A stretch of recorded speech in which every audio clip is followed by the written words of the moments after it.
बिना माँ के बच्चों का जीवन बहुत मुश्किल होता है। माँ सिर्फ एक इंसान नहीं होती है, वह बच्चों की सबसे पहली दोस्त, पहली टीचर और सबसे बड़ी सुरक्षा होती है। जब बच्चे गिरते हैं तो माँ उन्हें संभालती है, लेकिन जिन बच्चों के सिर पे माँ का साया नहीं होता है, उन्हें छोटी उम्र से ही जिम्मेदारियां उठानी पड़ती हैं। बिना माँ के बच्चे वैसे ही बहुत कुछ झेलते हैं, लेकिन घर में जब सौतेली माँ आ जाती है तो हालत और भी मुश्किल हो जाती है। कई बार उन्हें उम्मीद रहती है कि उनका ख्याल रखा जाएगा, उन्हें माँ जैसा प्यार मिलेगा, लेकिन अक्सर उन्हें और भी ज्यादा दूरी और तन्हाई झेलनी पड़ती है। एक ऐसे ही बच्चे और उनकी सौतेली माँ पर आधारित भोजपुरी फिल्म आ रही है जिसका नाम है अम्मा। फिल्म की शुरुआत होती है राकेश बाबू से, जिनकी पहली पत्नी की मौत के बाद उनके दोनों बच्चे यानी ईशान और दीक्षा मिश्रा के सर से माँ की ममता पूरी तरह से हट जाती है। वह माँ की ममता से वंचित हो जाते हैं। एक पिता की मजबूरी और ममता की पूर्ति की कोशिश में राकेश बाबू दोबारा शादी करते हैं रानी चटर्जी से। अब यहीं से शुरू होता है असली ड्रामा। रानी चटर्जी जो शादी के बाद घर तो संभाल लेती हैं, लेकिन बच्चों के साथ सौतेला बर्ताव करना शुरू कर देती हैं। कभी डांटना, कभी ताने सुनाना। कुछ सीन तो ऐसे हैं जो दर्शकों के आंखों में आंसू ले आते हैं। फिल्म का इमोशनल टच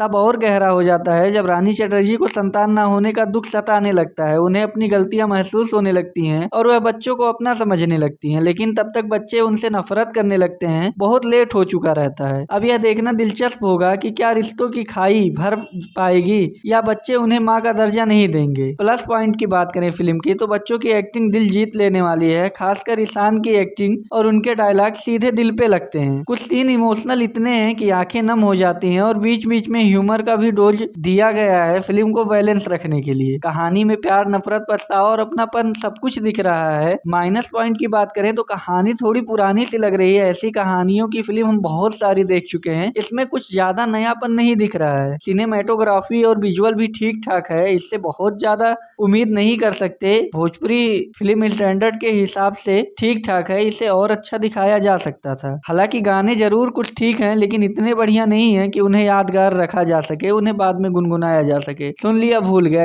ऐसे टाइप के गाने हैं। कुल मिलाकर यह एक फिल्म भावनात्मक सफर है जिसमें माँ की ममता, बच्चों की मासूमियत और रिश्ते की सच्चाई को दिखाया गया है। कहानी भले ही जानी पहचानी लग रही है, लेकिन बच्चों का परफॉर्मेंस, कुछ खास मोमेंट इसे देखने लायक बना रहा है। इसे हम फैमिली के साथ बैठ के इजीली देख सकते हैं। इसमें पारिवारिक डोज भी हैं, तो इसे डेफिनेटली फैमिली ऑडियंस पसंद भी करेगी। बाकी ट्रेलर आप लोग देख लिए हो तो कमेंट में बताओ कैसा लगा। जाते जाते मेरे वीडियो को लाइक और चैनल को सब्सक्राइब करना मत भूलिए।